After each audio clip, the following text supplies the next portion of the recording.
Boa noite. Boa noite. Eu quero agradecer. Tecnologia.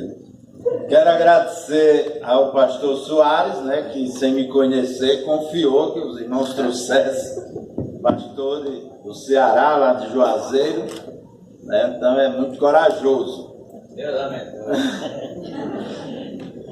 Agradecer aos irmãos e à igreja pelo convite.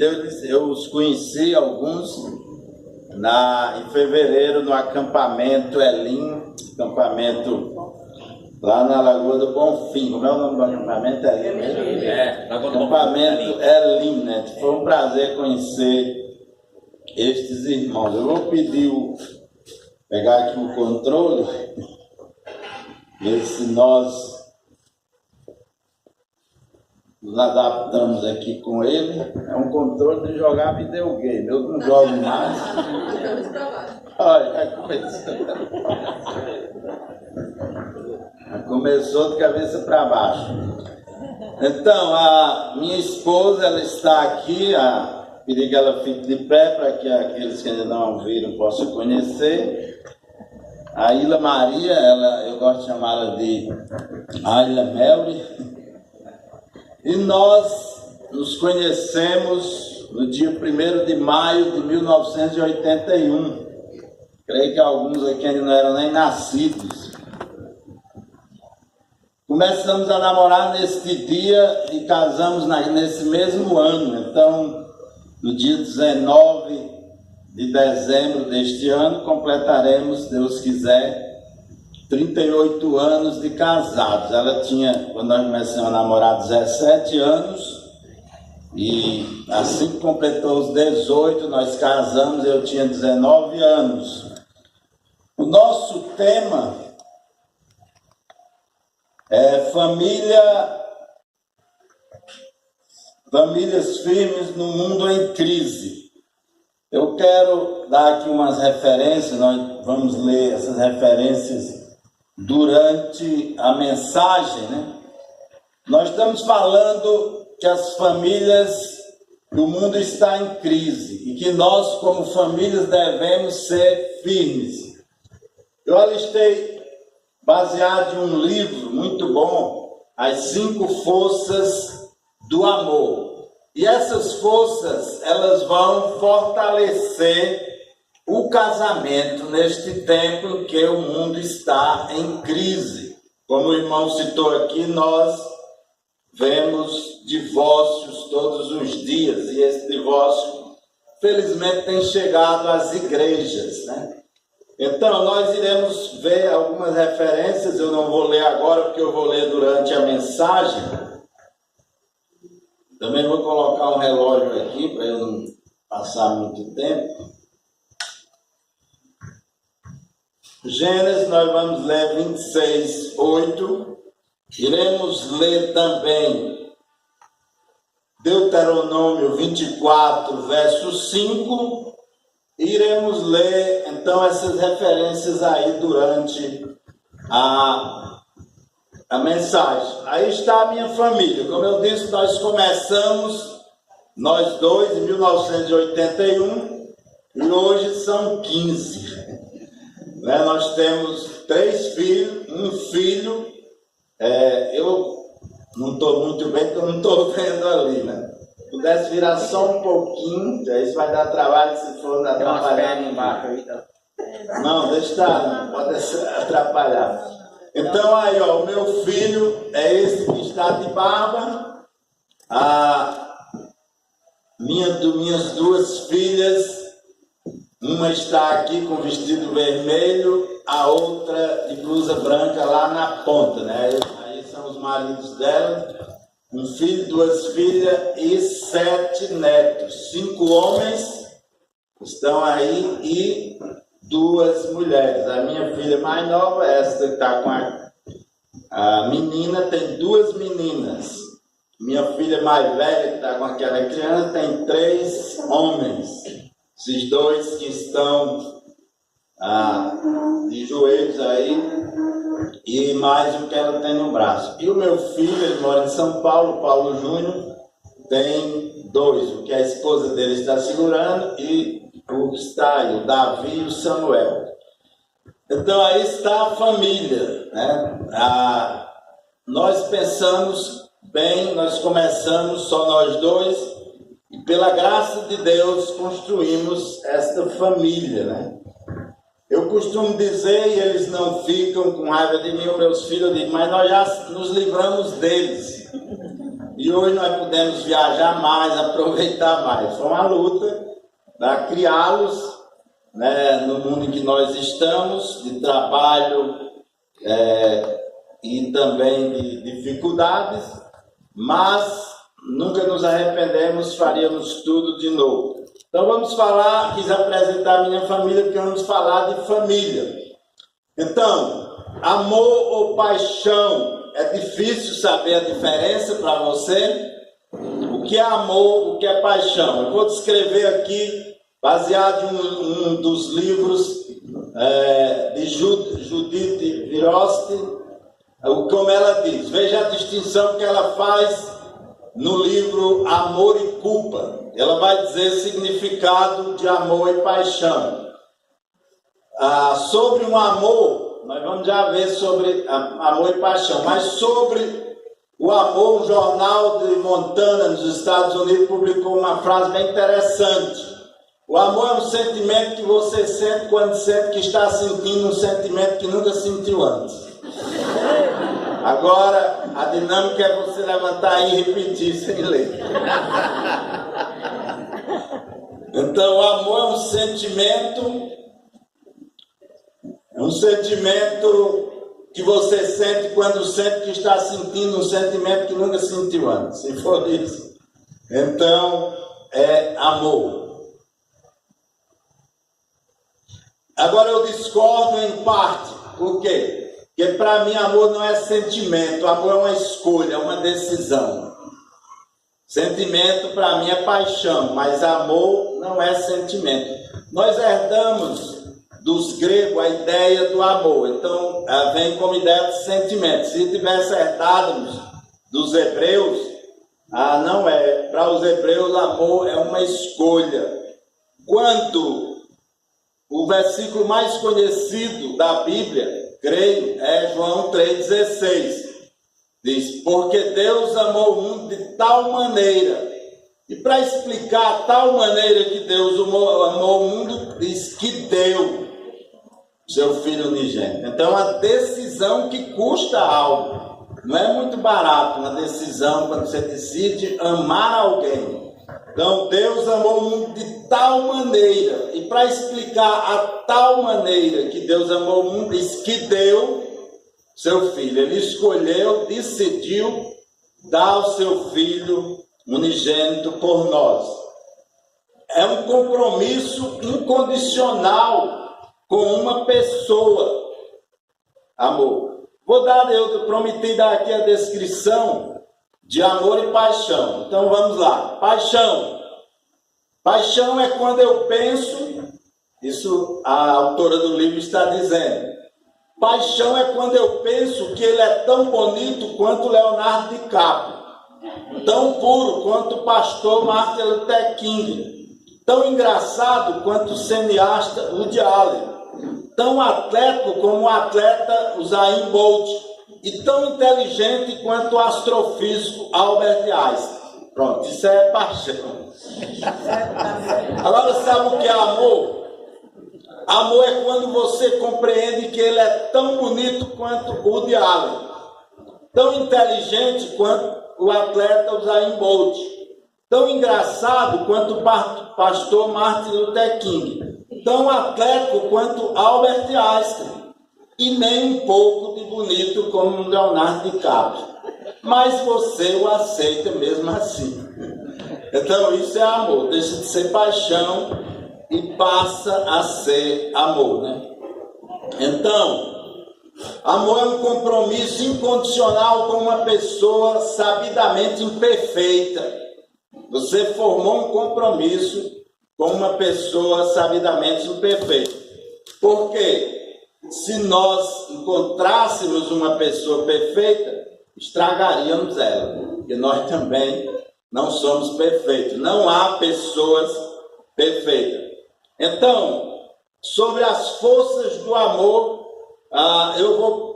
quando eu conversei com o irmão Edson, disse: pastor, nós gostamos tanto, se você não gostar dessa mensagem, a culpa é dele, que o senhor pode trazer qualquer uma daquelas que o senhor fez lá no acampamento, né? Eu trouxe essa, mas eu coloquei várias outras coisas. Quem estava lá não vai ser tão repetitivo, né? 5 atitudes que fortalecem o casamento. Não é uma receita de bolo. Você vai fazer isso, o pastor disse que se eu tomasse essas atitudes, e parece que não está dando certo. Mas até receita de bolo dá errado, né? Se eu for fazer, eu posso seguir todos os passos que eu acho que eu ainda não faço um bolo bom, né? Então vamos aí, as 5 atitudes que fortalecem o casamento. A primeira delas, atenção. Você tem dado atenção ao seu cônjuge? O quadro ali, para quem não consegue ler, a mulher diz assim: amor, em 25 anos de casada, né, tinham completado boda de prata, você nunca me comprou nada. Aí o marido diz: eu nem sabia que você vendia alguma coisa. Ele nem prestou atenção que ela estava dizendo. Que em 25 anos de casados, ele nunca tinha tido a coragem de comprar alguma coisa para ela.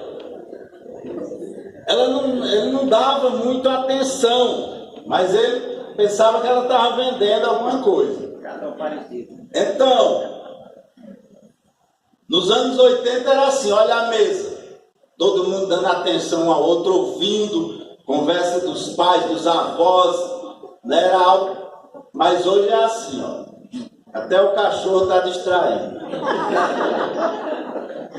Você sabia que você pode estar todas as noites, os dias, com a sua esposa, mas não está dando atenção? Você está sentado no mesmo sofá, mas cada um está com o seu celular distante, sem estar olhando um no olho do outro e conversando.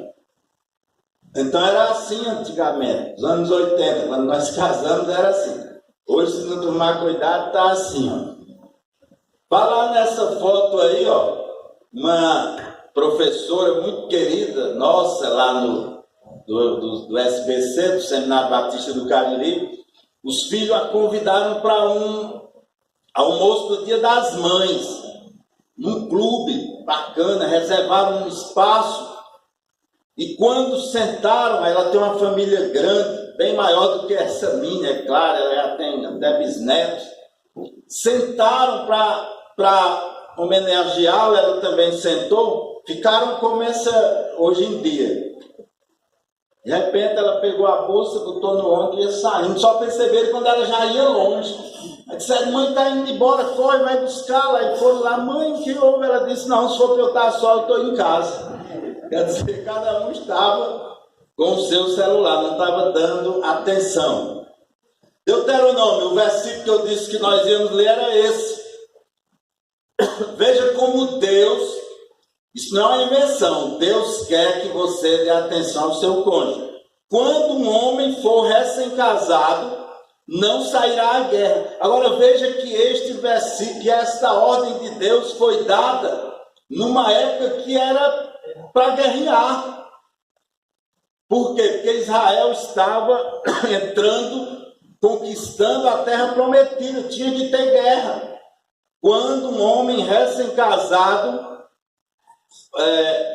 quando um homem for recém-casado, não sairá à guerra, nem lhe imporá encargo algum.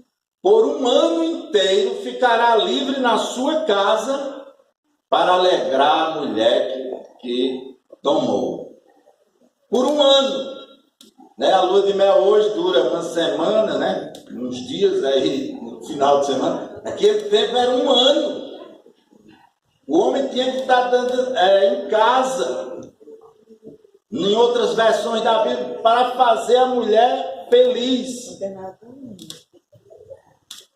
Isso é uma ordem de Deus. Então o homem tinha que dar atenção à sua esposa e também receber a atenção da esposa. Quando um casal tem amor, eles têm respeito e carinho um pelo outro, se ajudando no trabalho, né? Aqui houve a dinâmica aqui com os balões, mas quando um casal, foi para mostrar que não deve ser daquele jeito. Quando um casal tem carinho e respeito um pelo outro, eles estão se ajudando, trabalhando em equipe. Seu amor é fiel e não há lugar para traição. Vocês viram? O irmão também que estava aqui falando antes disse que hoje lavou uma pilha de pratos. Então, tem que se ajudar. Realmente tem que lavar os pratos. Eu quero colocar aqui 2 versículos de Cantares. Cantares foi escrito exatamente mostrando a atenção e o carinho que o casal deve ter. Alguns querendo fazer uma analogia, dizer que ali é algo entre Cristo e a igreja. Mas vejam bem, ainda não tinha nem a igreja quando o Cantares foi escrito. Era exatamente para enaltecer o amor entre um homem e uma mulher. O que Salomão está dizendo aí? A Sulamita está dizendo para Salomão: qual lírio entre os espinhos, tal é meu amor entre as filhas, ou entre as donzelas. Simplesmente ele está dizendo, a mulher está dizendo, Salomão está dizendo que entre as mulheres, qual lírio entre os espinhos, aquela era a única que não ia lhe ferir. E trazendo para o nosso contexto, você pode crer que é assim mesmo. Qual lírio entre os espinhos é a sua esposa, porque ela é que não vai trazer dores, feridas para você. Quando nós tocamos em qualquer outra, isso vai dar problema, vai trazer dores e trazer ferimentos. Nós vamos sentir os espinhos. Então, só a minha esposa, entre todas, é lírio. As outras, certamente eu terei problemas. E a Sunamita diz para Salomão: qual a macieira entre as árvores do bosque? Tal é o meu amado entre os filhos. Desejo muito sua sombra, e debaixo dela me assento. O seu fruto é doce ao meu paladar. Ou seja, só o esposo, a mulher está dizendo que pode dar sombra. É uma árvore onde ela encontra sombra e fruto. Veja como os casais, como esse casal prestava atenção um ao outro. No verso 1 do capítulo 4 diz: eis, o marido está dizendo para a esposa: eis que és formosa, meu amor, eis que és formosa, os teus olhos são como a das pombas entre as tuas tranças, teu cabelo é como o rebanho de cabras que pastam no monte de Gileade. Teus dentes são como o rebanho das ovelhas tosquiadas, que sobem do lavadouro, a das quais todas produz geme, nenhum há estéril entre elas. Teus lábios são como fio de escarlate, o teu falar é agradável, tua fronte é qual um pedaço de romã entre os teus cabelos.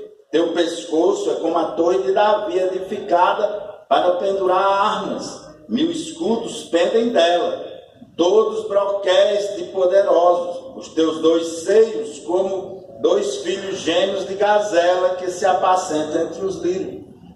Poderia ele descrever a esposa, cada parte da esposa, se ele não prestasse atenção a ela? Não poderia. Então ele está descrevendo nas figuras que ele tinha naquela época, como a sua esposa era bela, como seus dentes eram alvos, né? Como ovelhas tosquiadas e lavadas, né? Ficavam branquinhas, como eram os cabelos dela, como era o pescoço, né? Os seios. Ele prestava atenção, ele dava atenção à sua esposa. Um casal que parecia maduro, perfeito, que ninguém desconfiava que eles não iam ter nenhum problema. Amigos meus tiveram um problema. Ele acabou caindo no pecado do adultério. E ele era tão amigo que não tinha uma semana que nós não almoçássemos juntos para conversar. Era colega de ministério. Tomávamos café juntos. Então, com a liberdade que eu tinha, eu perguntei a ele por quê. Por que ele tinha caído daquele jeito? E, felizmente, nunca mais se recuperou. Houve uma ruptura naquela família. Nunca mais houve conserto. Eu sei que nada justifica o adultério num casamento. Mas, às vezes, nós, seres humanos, queremos buscar explicação quando acontece algo. Por quê, né? Então, eu, conversando com ele, eu fiz essa pergunta. Por quê? O que levou você a cair neste pecado? E simplesmente ele disse, porque não tinha atenção. Lá, um dia, ele trabalhava também, lecionando, fora do ministério. Uma jovem trabalhava também com ele, foi tomar café, chegou e disse, olha, eu lembrei que você gosta de café e trouxe. E ele disse que aquilo despertou, porque lá em casa ele nunca tinha tido atenção. Às vezes chegava e era mesmo não ter chegado alguém. Outro dia ela foi à rua e passou numa loja especializada em chocolates e trouxe um para ele. E aquilo despertou mais ainda nele, porque ele não tinha atenção. Então ele começou por aí. Eu não tinha atenção. No mundo difícil, em crise que nós vivemos, nós precisamos dar atenção um ao outro no casamento. Dar atenção ao cônjuge. Porque se não dermos, o mundo lá fora vai dar. E não é porque eles são bonzinhos ou gostam, é porque querem se aproveitar disso. Então nós precisamos dar atenção, cuidar um do outro. Todas estão no ar, então vocês não terão dificuldade em decorar. A outra força, depois de atenção, essa é a aceitação. O homem é igual a sapato, se escolher errado, ele te machuca. Aí o homem respondeu à mulher, mulher é igual a bebida, no início é uma delícia, mas depois dá uma dor de cabeça. Eu sei que nós aqui não bebemos, né? Pelo menos a grande maioria. Mas muitos já beberam, inclusive eu. E era assim mesmo, né? Que eu achava. No início uma delícia, no outro dia era uma dor de cabeça terrível. Mas não é assim o casamento, a mulher. Procura aceitar. Às vezes vem com alguns defeitos de fábrica. Você não percebeu no namoro, porque pastor Jaime Augusto, ele hoje está aposentado, 80 e tantos anos, morando nos Estados Unidos, ele dizia sempre assim, olha, o namoro cega. Né? Às vezes até o pai diz, minha filha, olha, não, mas a moça não vê o defeito. A própria mãe do rapaz disse, não, esse rapaz não vai dar certo porque ele tem esse defeito. Não, isso muda quando casar, né? E não muda. Só quem muda o ser humano é Deus. Então não pense que você tem a capacidade de mudar. Aceite aí. Né? Aceite.